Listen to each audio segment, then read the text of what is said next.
Hi everyone, welcome to the Highlights from Ukraine podcast, your daily audio summary of the latest news reported in the Ukrainian media. My name is Artem, and here is the news.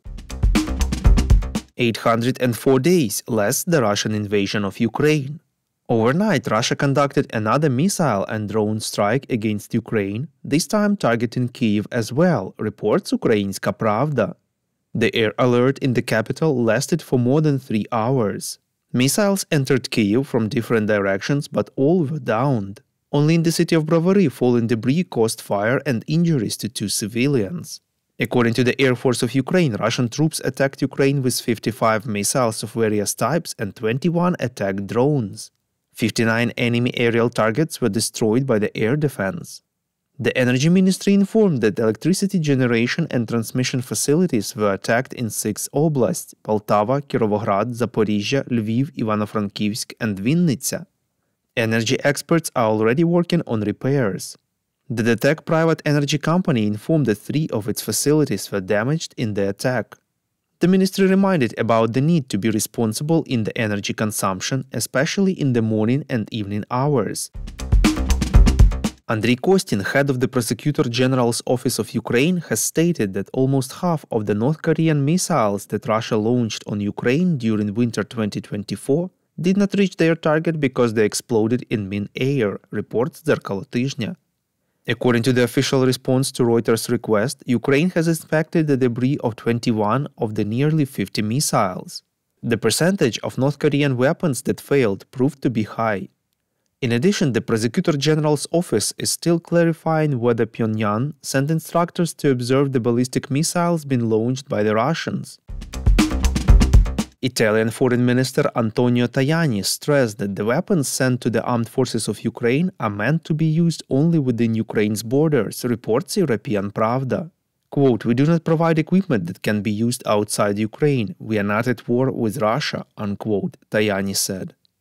When asked about French President Emmanuel Macron's recent proposal to send NATO soldiers into Ukraine if Russia breaches the Ukrainian defense line and Kyiv makes a request, the Italian minister responded, quote, "I don't think Macron wants to fight Russia.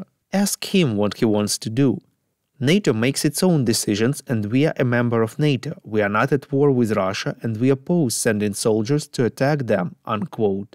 Last week, British Foreign Secretary David Cameron said that London has nothing against Kyiv using Western weapons to hit targets in Russia. We would really appreciate if you could recommend us to your friends and family, as well as share information on social media. This way more people would learn about the podcast and truth about Russia's invasion of Ukraine.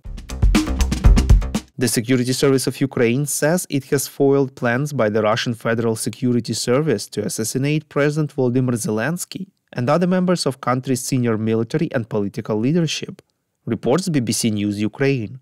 2 colonels from the State Security Administration responsible for protection of high-level officials are suspected of treason and aiding a terrorist attack. The attacks were to have been implemented by an agent network, which was exposed in advance by the Security Service. One of the tasks of the FSB's intelligence network was to find perpetrators among the military close to the president's security detail who could take the head of state hostage and then kill him. In addition to Zelensky, the enemy planned to eliminate Vasyl Malyuk, head of the Security Service of Ukraine, Kyrylo Budanov, head of Ukraine's defense intelligence, and other high-ranking officials.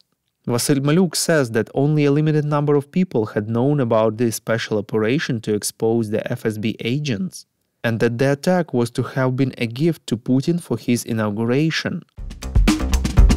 Known Ukrainian warrior, defender of the city of Mariupol and member of the Azov regiment Nazar Hrintsevich, alias Hrinka, Toast, was killed in action, reports Suspilne.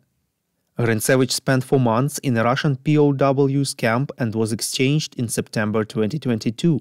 He returned to active service after that.